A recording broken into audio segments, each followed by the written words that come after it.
교수님 좋은 강의 너무 고맙습니다.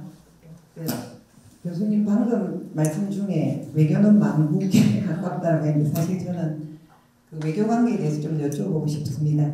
교수님 모국이 러시아십니다. 그렇죠? 지금 최근 우크라이나 전쟁 때문에 그 전쟁을 보시는 시각이 좀 남다르실 거라고 생각하는데 저는 아주 제 좁은 소견으로는 이 전쟁이 끝나면 신냉전 시대가 오지 않을까.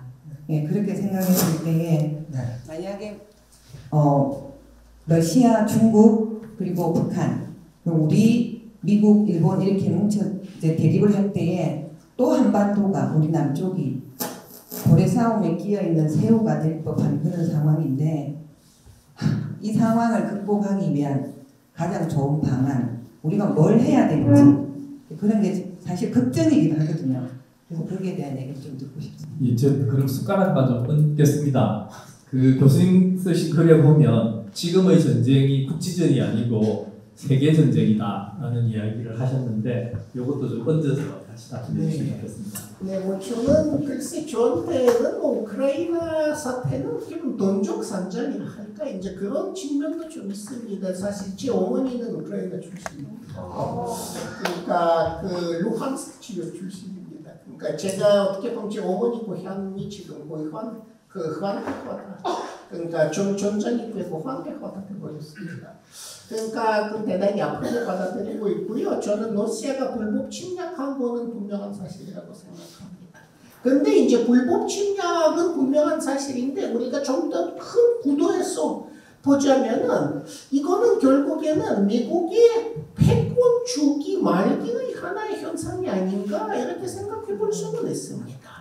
여태까지는 러시아는 이제 이런 침략을 할 수 없었던 만큼 미국의 패권이 강했는데 러시아가 침략을 강행한 것은 그만큼은 미국의 패권이 이미 느슨해졌다, 약해졌다는 인식 때문입니다. 그래서 그 계산이 군사적으로 러시아의 계산이 다 틀려버렸습니다. 그러니까 초기에 기대했던 것처럼 뭐 키예브 장악했거나 그렇지 못했는데 고시적으로 봤을 때 미국의 헤게모니가 약해졌다는 관찰은 틀리진 않았습니다. 왜냐하면은 작년에 러시아 GDP의 그 변동폭은 아주 약간의 하강이었고 금년에 아마 GDP 성장으로 다시 돌아설 것인데 그러니까 소방과의 경제 관계가 거의 다 끝나도 계속 성장할 수 있을 만큼은 이미 비소방 경제 대국들이 많이 늘어난 것입니다. 그러니까 러시아는 소방의 에너지를 더 이상 안 팔아도 인도나 중국에 그만큼 또는 그 이상 팔면 되는 것이고요. 소방 자본을 더 이상 끌어들이지 못해도 걸프 지역, 중국, 인도 등등의 자본을 끌어들이면 되는 거고 그러니까 그만큼은 헤게모니 지형이 바뀌었다고는 말씀드릴 수 있습니다. 그러면 미국의 패권이 약해지면 어떤 구도가 생기는가 하면 우리 옛날의 전문 용어로는 열강각축 이런 말이 있습니다. 결국에는 각천의 패권 세력들이 그 영향권을 확충시키는 차원에서 각축을 시작합니다. 그 각축 기간이 끝나면 어느 정도 소열이 정립되고 주요 열강들의 영향권들이 정립됩니다. 우크라이나 침략의 경우에는 결국에는 우크라이나의 어느 부분이 러시아 영향권으로 편입되는가 라는 그런 권력 확정의 의미가 아마 크지 않을까 이렇게 생각을 해볼 수 있는 것이고요. 이런 열강 각축에 있어서는 주도적인 그 대립은 바로 지금 패권 국가인 미국과 잠재적인 도전 국가인 중국 사이의 대립입니다. 그래서 이제 대한민국으로서의 결국에는 문제는 무엇인가 하면 어떻게 해서 이 대립이 만약에 무장 갈등이 중한 상태로 돌입할 경우에는 어떻게 해서 피해를 보지 않는 쪽으로 갈 수 있을까? 결국에 우리 과제는 피해 최소화일 겁니다. 그러면 피해를 어떻게 최소화할 수 있을까?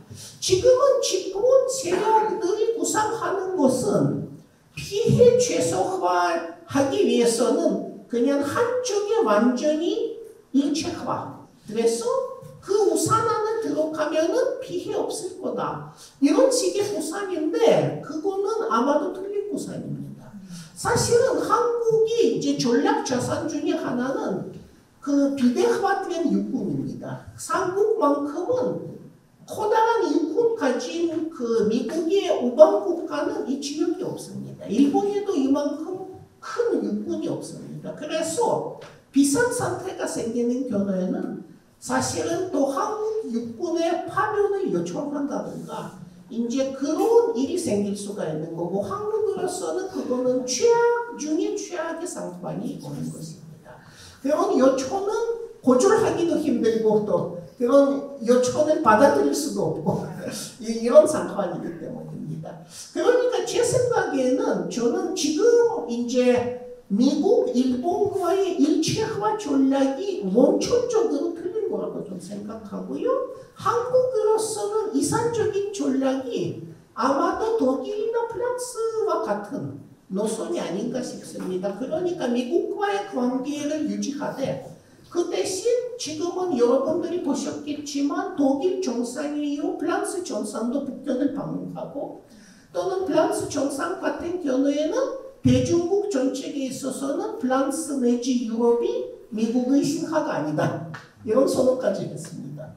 그러니까 이 정도의 자립성을 획득하는 게 오히려 한국의 몸값을 높여서 그러니까 결국에는 그런 중위 대립 분명에서 한국의 운신의 폭을 좀 더 늘리지 않을까 이렇게 생각하고 저는 아무래도 한국으로서 이산적인 외교 노선이 이런 노선이 아닐까 이렇게 생각합니다. 그리고 또 하나는 지금 정권이 망국 외교라고 할 때에는 일본이나 미국과의 일체화도 망국이고 또 하나는 통일 정책은 뭐 통일은 이제 더 이상 거론하기도 힘들지만 한반도 평화 정책을 사실 포기한 거나 마찬가지입니다. 사실 현 정권이 평화 외교가 없습니다. 뭐 북한에 대한 외교 자체가 없습니다. 그런데 우리는 어쨌든 간에 최대 과제는 한반도에서 그 피해자가 없다는 것이죠. 그러니까 평화가 절대적으로 유지된다는 것이죠. 근데 그러려면은 물론 열강을 상대로도 외교해야 하지만 북한과의 외교도 빠질 수 없는 것이고요. 우리는 북한과의 대화를 사실상 거의 포기한 거나 마찬가지인데 그거는 장기적으로 봤을 때에는 온전한 효과를 초래할 수 있지 않을까. 좀 상당히 복잡합니다.